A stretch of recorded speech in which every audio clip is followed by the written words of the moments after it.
Pauline est cadre supérieur dans une multinationale américaine. Elle travaille entre 10 et 14 heures par jour. Elle accepte des calls à toute heure de la journée et parfois même de la nuit. Elle ne prend quasiment pas de vacances et quand elle en prend, elle ne se déconnecte jamais vraiment. Elle est très peu aidée dans son travail car un de ses collègues s'est accaparé son assistante. À la maison, elle court également partout et n'a que très peu de temps pour elle. Sa supérieure hiérarchique, qui a des problèmes similaires, lui propose donc de bénéficier d'un coaching. Dans le cadre de ce coaching, Pauline veut trouver un équilibre entre sa vie privée et sa vie professionnelle. Elle souhaite poser les limites en termes de temps, mais aussi en termes d'espace. Comment allons-nous travailler avec Pauline ? Eh bien, nous allons commencer par faire le bilan de sa situation actuelle. Pauline expliquera sa situation au bureau et à la maison. Elle indique clairement que son travail absorbe tout son temps et son énergie.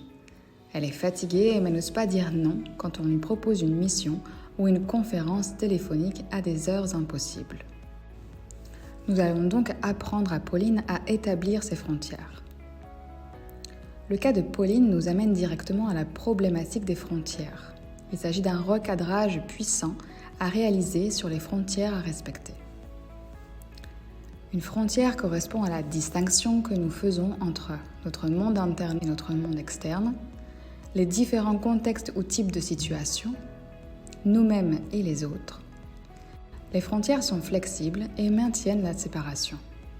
Une personne peut souffrir d'une absence de frontières ou au contraire d'une trop grande présence de frontières. Quels sont les différents types de frontières ? Les frontières entre l'interne et l'externe sont les distinctions entre ce qui est moi et ce qui n'est pas moi, c'est-à-dire ce qui appartient à mon expérience interne ou à ce qui m'est extérieur. Les frontières contextuelles correspondent à des situations différentes en termes de lieux, d'activités, de genre ou encore de personnes. Afin de renforcer ces frontières, il existe plusieurs méthodes. Disposer d'un ego assez fort, avoir la capacité à se placer à certains moments du processus, être disposé à observer les différences et en ayant la capacité à s'observer soi-même et à s'identifier aux autres. Comment est-ce que l'on va pouvoir déterminer et améliorer sa position de vie ? Par la façon dont il est accueilli dans sa famille, son école, son entourage, l'enfant fait le choix d'une position existentielle. Le choix guide sa façon de se voir lui-même et de voir les autres. C'est son postulat de base sur lui-même et les autres qui va jusqu'à sa façon de concevoir le monde, bien au-delà de ses propres schémas. Quels sont les différents schémas ? Je ne suis pas OK, mais tu es OK. La personne se sent inadaptée, se déprécie souvent, a tendance à se laisser humilier, a une soif jamais assouvie de reconnaissance et recherche sans cesse l'approbation des autres. Elle vit tournée vers l'extérieur et se positionne souvent en victime. Je ne suis pas OK, tu n'es pas OK. La vision tant du monde que de soi est totalement négative. La personne baisse les bras, abandonne. Plus elle échange, plus elle s'enfonce et les problèmes s'aggravent. Elle se trouve en position de désespérance. Elle est incapable de demander de l'aide, n'exprime pas ses besoins et fuit souvent dans la dépression. Je suis OK, tu es OK.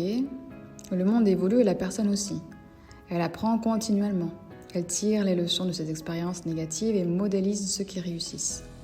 Si un problème se pose à elle, elle analyse les options et agit. Et enfin, je suis OK, tu n'es pas OK. La personne ne se gêne pas pour rejeter la responsabilité de ses problèmes sur les autres ou les circonstances extérieures. Elle nie son problème, elle croit toujours avoir raison et que les autres ont tort. Elle persécute et domine parfois. Concernant Pauline, elle se trouve au départ dans une situation moins plus. Je ne suis pas OK et tu es OK. Quand elle se trouve moins bien que les autres ou quand par la suite elle ne se bat pas pour son espace personnel. Elle manque de confiance en elle car elle s'estime non OK. Les personnes qui paraissent avoir un complexe de supériorité cachent, elles aussi, souvent un mal-être et une position de non OK. C'est en posant des questions pertinentes que l'on constate qu'elles ont besoin d'être rassurées sur leurs valeurs face aux autres. Quels sont les bénéfices de ce coaching ? Eh bien, grâce à ce coaching, Pauline a réussi à délimiter ses frontières, tant dans le temps que dans l'espace. Sa vie de famille est aussi plus épanouie et elle récupère pas mal d'énergie qu'elle a investie dans un temps pour elle. Elle a surtout compris qu'elle était OK dans un monde OK et qu'elle pouvait aller de l'avant.